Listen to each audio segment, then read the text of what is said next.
శ్రీ హనుమాన్ విజయోత్సవ కార్యక్రమం సందర్భంగా శుభాకాంక్షలు. శ్రీరామ రామ రామేతి రమే రామే మనోరమే సహస్రనామ తత్తుల్యం రామనామ వరాననే. ఏ నామమైతే శ్రీరామునికి అదేవిధంగా హనుమంతునికి ఇష్టమో, ఈ దేశంలో పుట్టినటువంటి ప్రతి ఒక్కరికి ఇష్టమో, ఆ నామాన్ని స్మరిస్తూ ధ్యానిస్తూ చిరంజీవిగా ఉన్నటువంటి మన అందరి హృదయాల్లో ఉన్నటువంటి వీర హనుమాన్ విజయోత్సవ కార్యక్రమాన్ని మనం ఘనంగా నిర్వహించుకుంటున్నాం. ఇక్కడ మున్సిపల్ పరిధిలో ఉన్నటువంటి ప్రతి హనుమాన్ దేవాలయాన్ని సందర్శించి స్వామివారి ఆశీస్సులను తీసుకొని మనం ముందుకు వెళ్తున్నాం. మనం హిందువుగా పుట్టినాం, హిందువుగా మరణించాలి. మనము హిందువుగా పుట్టి హిందువుగా కాకుండా మధ్యలో ఏదో గోడమతంలోకి వెళ్ళే ఆలోచన చేయకుండా మనం జీవితాంతం హిందువుగానే ఉండాలి. ఒక జ్యోతి వెలిగిందంటే ఆ జ్యోతి చిరస్థాయిగా ఉండాలి. మనందరి హృదయాల్లో అదే విధంగా ఉండాలి. ప్రపంచంలో రాముని గురించి తెలియని వ్యక్తి లేడు. ఒక్క ఉదాహరణతో మనకంతా అర్థమవుతుంది. స్నానం చేయడానికి రండి అంటే 70 కోట్ల మంది వచ్చారు. దేశాల నుండి, విదేశాల నుండి, అనేక రాష్ట్రాల నుండి, అనేక మతాల నుంచి వచ్చి స్నానం చేద్దాము, పవిత్రమైనటువంటి త్రివేణి సంగమంలో మహాకుంభమేళలో స్నానం చేద్దామంటే అన్ని కోట్ల మంది వచ్చారు. దాని అర్థం ఏంటిది? ఒక విశ్వాసము, ఒక ధర్మము, ఒక సంస్కృతి, ఒక సభ్యత, ఒక సమానత్వము, అందరికీ అవకాశం ఉన్నదనేటువంటి ఒక పుణ్యభూమి అది భారతదేశం మాత్రమే. ప్రపంచంలో అనేక మతాలు పుట్టినాయి, కానీ భగవంతుడు జన్మించినటువంటి నేల కేవలం భారతదేశం మాత్రమే. అందులో శ్రీరామచంద్రుడు స్వయంగా భారతదేశం అడుగున అనువనున సంచరించినటువంటి మనకు రామాయణం గురించి తెలుసు. కాబట్టి శ్రీరాముణ్ణి మనం ఆదర్శంగా తీసుకోవాలి. ఆ శ్రీరాముణ్ణి హనుమంతుడు ఆదర్శంగా తీసుకున్నాడు.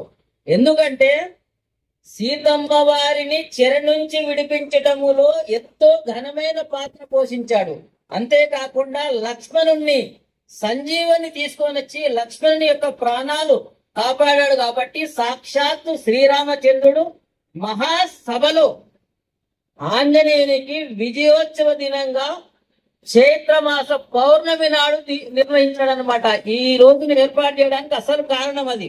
అంటే సీతమ్మ వారిని చెరను విడిపించడానికి, లక్ష్మణుని కాపాడడానికి చేసినటువంటి కృషికి కృతజ్ఞతగా ఒక సేవకునిగా శ్రీరామచంద్రుడు దీన్ని ఏర్పరిచారు.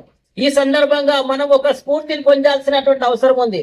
మన జీవితానికి ఆదర్శంగా రామాయణం అంటేనే రాముని యొక్క నడక, రాముని యొక్క నడవడి.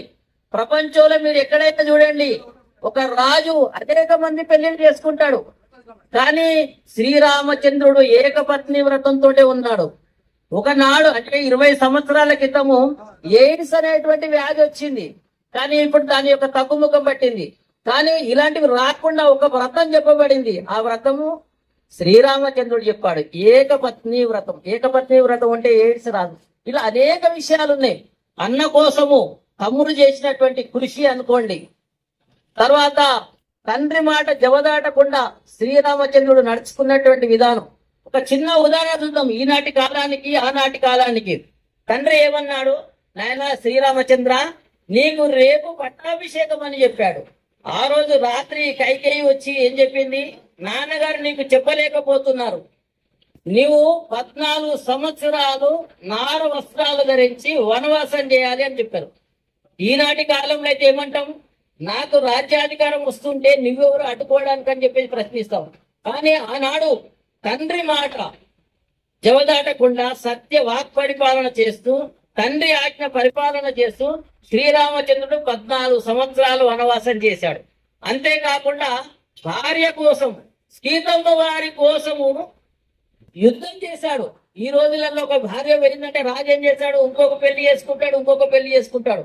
శ్రీరామచంద్రుడు సాక్షాత్తు విష్ణుమూర్తి యొక్క 7వ అవతారం. ఈ అవతారంలో మనకు స్పష్టంగా ఏం చెప్పాడంటే ధర్మం అంటే ఏంటిది, సంస్కృతి అంటే ఏంటిది, నిజాయితీ అంటే ఏంటిది, స్నేహం అంటే ఏంటిది, ప్రేమ అంటే ఏంటిది, త్యాగం అంటే ఏంటిది అనేది సాక్షాత్తు శ్రీరామచంద్రుడు తన అణువణువున తన జీవితంలో అన్నింటిని కూడా చూపించాడు. అలాంటి శ్రీరామచంద్రుడిని ఆదర్శంగా తీసుకున్నటువంటి వాడు మన హనుమంతుడు. ఈనాడు సమాజం, హిందూ సమాజం అంతా కూడా హనుమంతుని శక్తి ఉన్నది, ఆ శక్తిని జాగృతం చేయవలసినటువంటి అవసరం ఉంది. హనుమంతు శక్తికి ఎట్లా ఉంటుందంటే దాన్ని ప్రేరేపణ చేస్తేనే అది ఉద్దీపం అవుతుంది అనమాట, అది పెరుగుతూ ఉంది. ఆ హనుమత్ శక్తి జాగరణ కోసమే విశ్వ హిందూ పరిషత్ సంస్థ ఏర్పడింది. దానికి అనుబంధంగానే బజరంగ దళ్ ఏర్పడింది. ఒక యువ శక్తి కావాలి, దేశాన్ని కాపాడాలంటే ధర్మాన్ని కాపాడాలి, సంస్కృతిని కాపాడాలి, దేవాలయాలను కాపాడాలి, లవ్ జిహాద్ నుండి హిందూ స్త్రీలను మన సోదరిమణులను కాపాడుకోవాలన్నా, గోమాతను కాపాడుకోవాలన్నా, మన పుణ్య కేంద్రాలను కాపాడాలనుకున్నా, మన సంస్కృతిని రక్షించుకోవాలనుకున్నా, దేనికైనా సిద్ధంగా ఉండడానికి బజరంగిలు సిద్ధంగా ఉన్నారు. ఆ ప్రేరణ కోసమే ఈ విజయోత్సవ కార్యక్రమాన్ని చేస్తున్నాం. అంతేకాకుండా మన హిందూ సోదరులు తెలిసి గాని తెలియక గాని ఆర్థిక సమస్యల వల్ల గాని అనారోగ్య సమస్యల వల్ల గాని ప్రలోభాల వల్ల గాని మన ధర్మాన్ని వీడకుండా, హిందూ ధర్మం నుంచి పక్కకు పోకుండా కాపాడుకోవాల్సినటువంటి బాధ్యత ప్రతి హిందూదేని మనం స్పష్టంగా మనం అర్థం చేసుకోవాలి. అందరితోటి మనం సోదర భావంగా వెలగాల్సినటువంటి అవసరం ఉంది. మనము ప్రేమను పంచుదాం, ప్రేమతోటే మనం జయిద్దాం, దాంతో పాటు శక్తిని కూడా ఆరాధన చేద్దాం. మనము అమ్మవారి పూజ చేసినప్పుడు 3 రకాల లక్షణాలని మనము సాధించడానికి ప్రయత్నం చేస్తాం. ఒకటి జ్ఞానము, రెండవది శక్తి, మూడవది ఐశ్వర్యము. ఈ 3 కూడా శ్రీచక్ర పూజలో ఉంటది. జ్ఞానం కావాలి మనకు, శక్తి కావాలి, ఐశ్వర్యం కావాలి. వీటన్నింటినీ హనుమాన్ పూజలో కూడా మనం చేస్తున్నాం. కాబట్టి మన ధర్మాన్ని సంరక్షించుకోవడంలోను, తర్వాత హిందువులలో ఒక సోదర భావం పెంపొందించుకోవడంలోను మనం కృషి చేయాలి. ఒక చిన్న ఉదాహరణ చెప్తాను. సాగర మధురం జరిగిన సందర్భంగా అమృతం వచ్చింది. రాక్షసులు ఏమన్నారంటే మేము కూడా కష్టపడ్డాం కాబట్టి మాకు కూడా అమృతం కావాలన్నారు.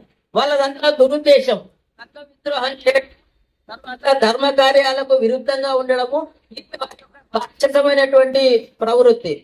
అప్పుడు అందరూ వరుసలో కూర్చున్నారు, అందరికి విస్తర్లలో అమృతాన్ని వడ్డించడం జరిగింది. అప్పుడు ఒక నియమం పెట్టారనమాట. ఈ అమృతాన్ని స్వీకరించాలంటే ముందు మేము రాక్షసులం కాబట్టి మాకు అవకాశం ఇవ్వండి అని రాక్షసులు కోరారు. ఎందుకంటే మొత్తం అమృతం మీరే తీసుకున్నారు అనుకోండి దేవతలు, మాకేమి మిగలదని వాళ్ళు ఒక ఉద్దేశపడ్డారు.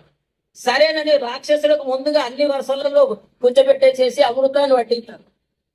అప్పుడు ఒక నియమం ఏం పెట్టారంటే చేతిని వంచకుండా అమృతాన్ని స్వీకరించాలని చెప్పేసి ఒక నియమం పెట్టారు. అప్పుడు రాక్షసులు ఏమన్నారంటే మీరు కూడా అమృతం స్వీకరించేటప్పుడు ఇదే నియమాన్ని అనుసరించాలన్నారు. సరేనని దేవతలు అన్నారు. రాక్షసులకు వడ్డించిన తరువాత ఏమైంది, వాళ్ళు చేతిని వంచకుండా తినేటటువంటి ఐడియా వాళ్ళకు తెలియదు. కాబట్టి ఏ ఒక్క రాక్షసుడు కూడా అమృతాన్ని స్వీకరించలేకపోయిండు. కళ్ళ ముందు అమృతం ఉన్నా తెలివి లేకపోవడం వల్ల, వాళ్ళ అజ్ఞానం వల్ల, వాళ్ళ మూర్ఖత్వం వల్ల, వాళ్ళ రాక్షస ప్రవృత్తి వల్ల దాన్ని స్వీకరించలేకపోయారు. సరే మాతోటి కావట్లేదు అని చెప్పేసి రాక్షసులంతా కూడా పక్కకు జరిగిపోయారు. ఆ తర్వాత అందరినీ దేవతలందరినీ వర్షక్రమంలో కూర్చోబెట్టి అందరికీ అదే విధంగా అమృతాన్ని వడ్డించారు. అప్పుడు దేవతలు ఏం చేశారంటే తమ ముందున్న ఆహారాన్ని ఇలా కాకుండా పక్క వాళ్ళకు తినిపించారు. మీరు చూడండి, అలా ప్రతి ఒక్క దేవుడు కూడా వర్షంలో కూర్చున్న ప్రతి ఒక్క దేవుడు కూడా అమృతాన్ని స్వీకరించడం జరిగింది. దీని యొక్క అంతరార్థం ఏంటంటే మన పక్క వాళ్ళు బాగుంటే మనం బాగుంటాం అనేటువంటి ఒక గొప్ప సందేశం ఇక్కడ ఉన్నది. దాన్ని దైవీ తత్వం అంటారు. దైవిక గుణంలో అది ఉంటుంది. అంటే మనము సాత్వికంగా ఉండాలి, ధార్మికంగా ఉండాలి, సంస్కృతి పరంగా ఉండాలి, శక్తిని ప్రదర్శించాలి. అందుకే ఈ హనుమాన్ విజయోత్సవ ర్యాలీని మనం నిర్వహిస్తున్నాం. ఈ సందర్భంగా మనం అంతా ఒక ప్రతిజ్ఞ చేద్దాం. దయచేసి ఇక్కడ షాపులలో ఉన్నటువంటి వాళ్ళు కూడా ఒక ప్రతిజ్ఞ చేద్దాం. దానికంటే ముందు ఒక మాట, మన ధర్మాన్ని కాపాడుకోవాలి, మన హిందువుల సంఖ్యను కాపాడుకోవాలంటే మన వాళ్ళ దగ్గర కొనండి. మీరు బొట్టు చూసి కొనండి, మన ధర్మాన్ని చూసి కొనండి, మన వాళ్ళకు సహకరించండి. వాళ్ళకు ఆర్థికంగా బలపడడానికి మన వంతు సహకారం చేయవలసినటువంటి అవసరం ఉంది. దయచేసి అందరూ చేతిని ముందుకు చాపండి.